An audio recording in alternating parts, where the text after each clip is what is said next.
Os povos indígenas garantiram a preservação e a continuidade dos conhecimentos acumulados de geração em geração por meio da tradição oral. E é de extrema importância que essas narrativas sejam apresentadas aos alunos e se perpetuem no imaginário do povo brasileiro. Vamos conhecer agora um grupo de estudantes que compartilha a leitura de um conto. Eles estão na primeira série do Centro Educacional Anísio Teixeira, o SEAT, e adoram ouvir histórias. Histórias com muita aventura, muita imaginação, muita brincadeira, muitas terras desconhecidas como OVNIs, asteroides. Eu não consigo dormir, às vezes, quando eu não ouvo história. E aí, às vezes, eu tenho que contar a história para mim mesmo, senão eu não consigo dormir. E para os pequenos amantes de uma boa história, a professora Maria Lúcia Pereira Guimarães trouxe o conto indígena Astúcias do Jabuti. A autora desse livro é Antonieta Dias de Moraes. Ela nasceu em São Paulo e ela, na verdade, ela não é autora. Ela pegou alguns contos indígenas e lendas e fez esse livro. Os índios, né, as comunidades indígenas, eles têm uma simplicidade da vida que eu acho que as crianças precisam ter. Uma relação com a natureza, uma relação com o humano mesmo, que é muito mais simples e muito mais e por isso enriquecedor para as crianças. A seguir, mandou um recado a um dos irmãos que morava perto do grande rio. Depois, recolheu a cabeça na casca e dormiu. A história do jabuti, que aposta a corrida com seus colegas, atrai todas as atenções. Fim da história, hora de trocar ideias. O que vocês acharam desse plano que o jabuti bolou para vencer o veado catingueiro? Bem, ele só pensou em ganhar. Não pode sempre querer ganhar, senão fica sem graça. Tem que aprender a perder também. Depois de ouvirem o conto Astúcias do Jabuti, os alunos se reuniram e prepararam uma dramatização. Segundo a professora, esse tipo de atividade é uma ótima oportunidade de vivenciar as situações do cotidiano. Na verdade, a gente está vivendo um problema nessa turma, que é um problema de perder e ganhar, de zoação. Então, quando eu li esse conto, eu achei que tinha tudo a ver você estar tratando de um assunto através de uma história. E por meio da dramatização do conto indígena, os alunos puderam refletir ainda mais sobre o ganhar e o perder. Não fui eu que cheguei. Não, fui eu. Não viu? Eu tinha chegado bem antes. Ué, você não conseguia me ver porque eu estava bem na frente. Ganhando vai ter graça. Você vai ficar festejando enquanto aquela pessoa vai ficar triste. Vai deixar ela ir embora e ficar ali triste, sozinha, sem ninguém por perto e as outras pessoas lá agradando. Quando a gente trapaceia, a gente não sabe o que a gente pode ser capaz de fazer. Você tem que, às vezes, ganhar e perder, porque senão não é justo pra ninguém. A relação com a natureza, o respeito entre os seres humanos e a diversidade também foram temas presentes na atividade. Eles utilizam muito mais as ervas, né, para fazer os remédios, que isso é uma ciência inclusive utilizada atualmente, mas menosprezada a fonte disso, né? Porque, na verdade, a gente vive uma cultura de menosprezo das comunidades indígenas, como se fossem inferiores, né? Mas, na verdade, a gente herdou muito disso.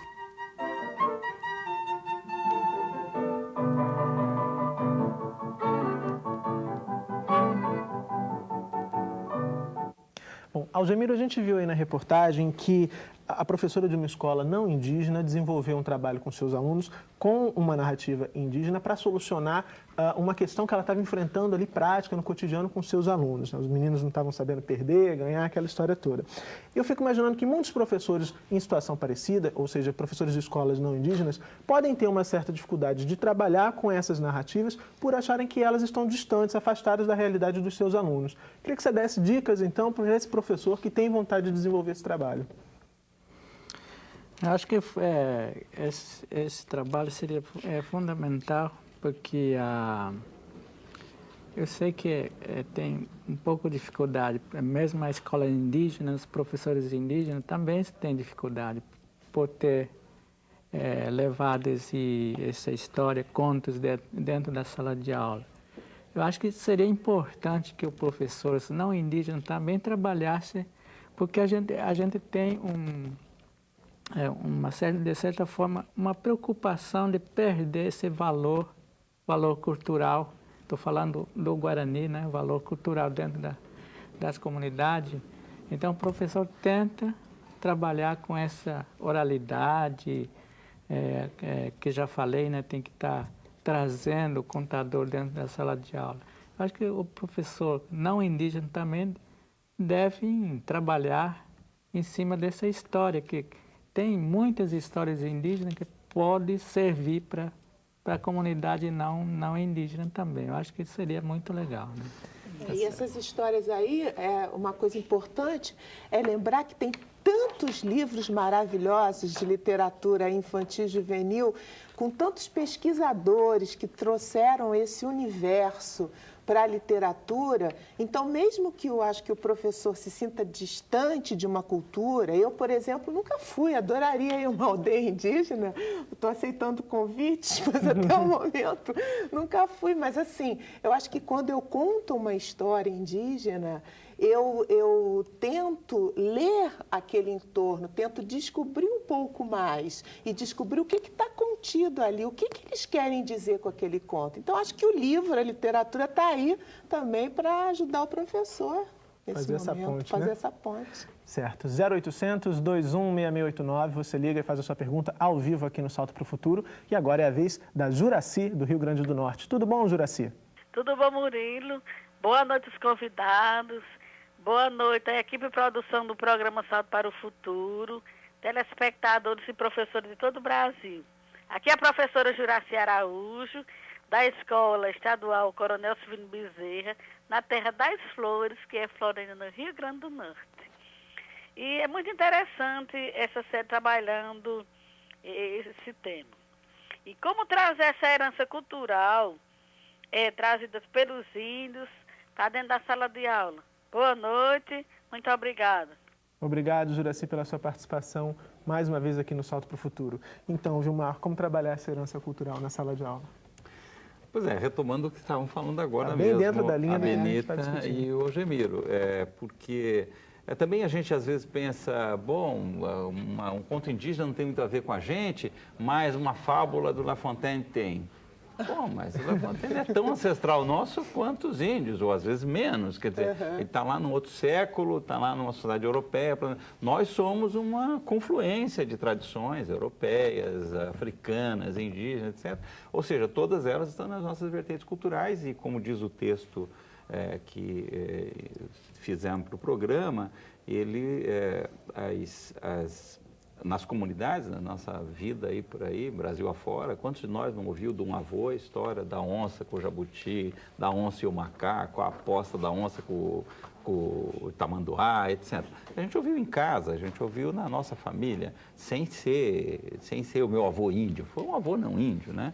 Então, isso está na nossa tradição. E aquilo que estava dizendo o Algemiro, insistindo na importância disso, é porque eu acho que aí as narrativas cumprem uma coisa de um dos tipos de narrativas que eu tinha dito antes. Quer dizer, há aquelas narrativas que a gente escolhe o momento, escolhe o contexto, e diz, bom, aqui é melhor, é como um pouco provérbios, você aplica na situação, né? E o bom narrador, às vezes, ele não só escolhe a melhor história, como quando as histórias permitem, quando não são histórias sagradas, que você tem que contar exatamente como foram contadas, mas quando a história dá ao narrador aquele direito, por ser narrador, por ser contador, de fazer as pessoas entender melhor o sentido da história, ele faz todas as adaptações, os acréscimos necessários, que não são fugir da verdade da história, que não são infidelidade à história. É como um tradutor que traduz um livro escrito na China para cá, se ele não fizer certas adaptações, não fizer certas passagens, a gente não consegue pegar o sentido original da história, ele não está sendo infiel Ser fiel é ser capaz de contar aquilo para o momento em que está sendo ouvido. Certo. Vilmar, ainda dentro dessa mesma questão, para se trabalhar a herança cultural indígena nas escolas, é preciso conhecer essa herança cultural, né? E a professora Isildinha Aparecida, do NTE de Anápolis, em Goiás, nos enviou um e-mail. Obrigado, Isildinha, pela participação. Ela cita um trecho do seu texto, que está no boletim de hoje, no boletim da série, que diz que o conhecimento empírico do índio em relação à agricultura veio a ser comprovado pela agronomia, muitos séculos depois. Aí ela quer saber que outro tipo de contribuição as narrativas indígenas e o índio, né, trouxe para o homem moderno.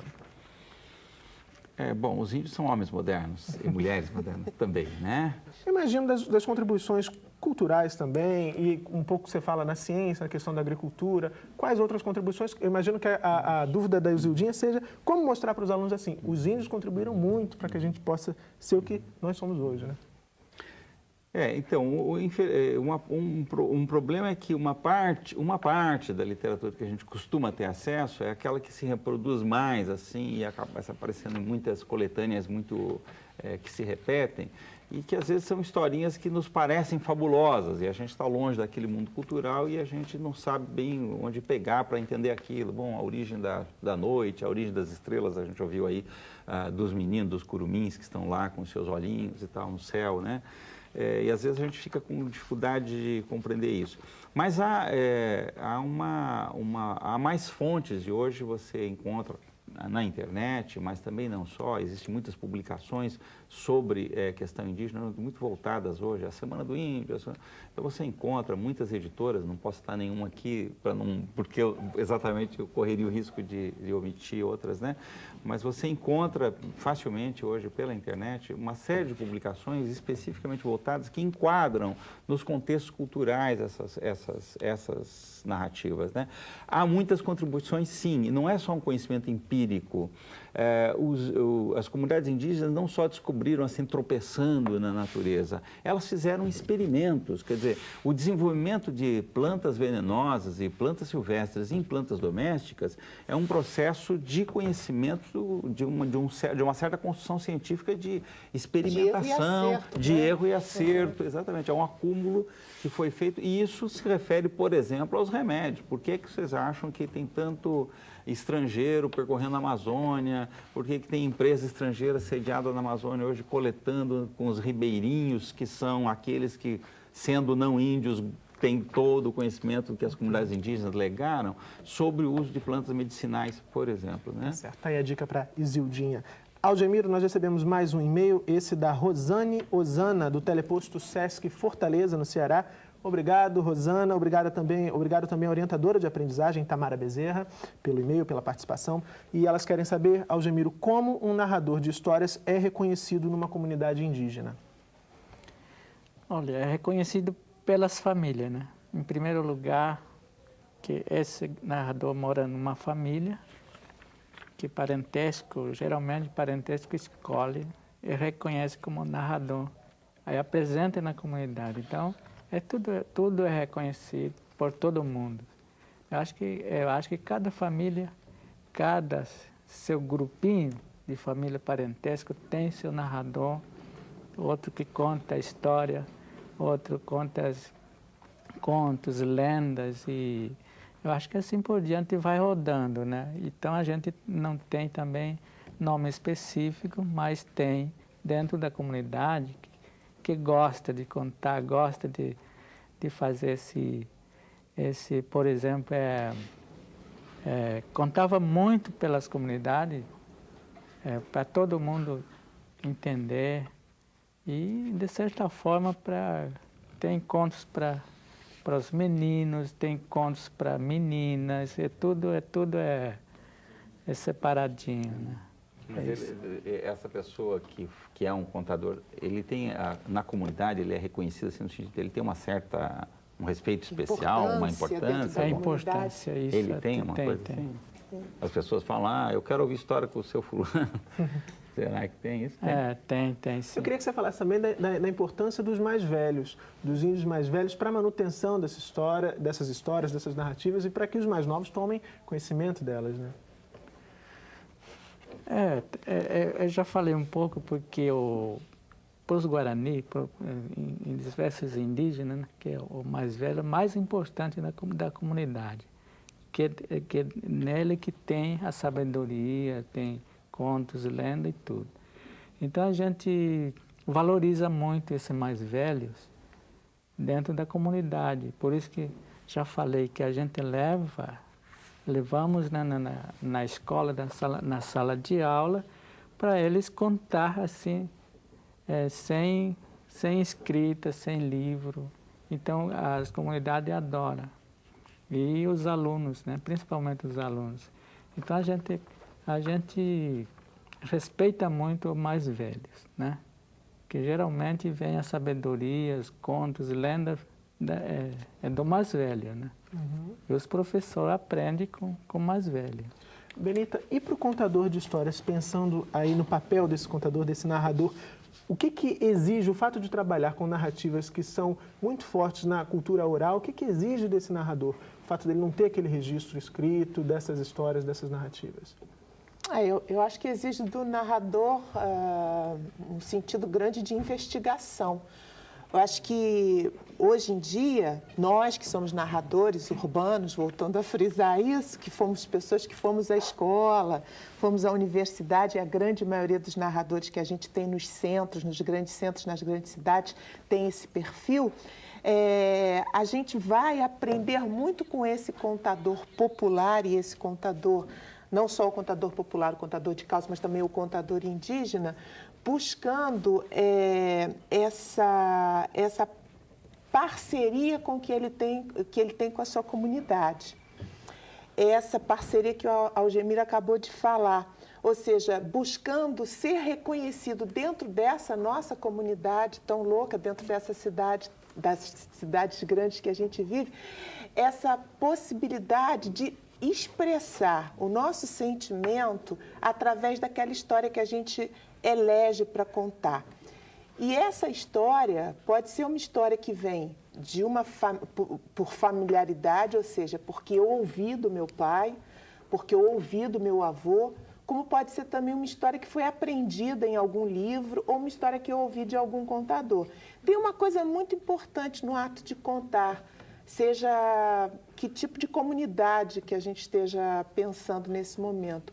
O ato de contar, mesmo que você conte a mesma história que um outro contador está contando, você vai contar a partir do teu acervo pessoal, a partir das tuas leituras, a partir de tudo que você vivenciou. Por isso é bonito quando o Algemiro fala da questão do velho.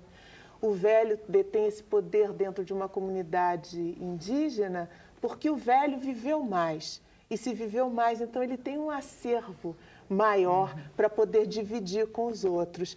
E eu acho que nós, de uma maneira um pouco romântica e quixotesca também, tentamos, como contadores de histórias, recuperar esse contato com essa ancestralidade que nos faz estar vivos hoje.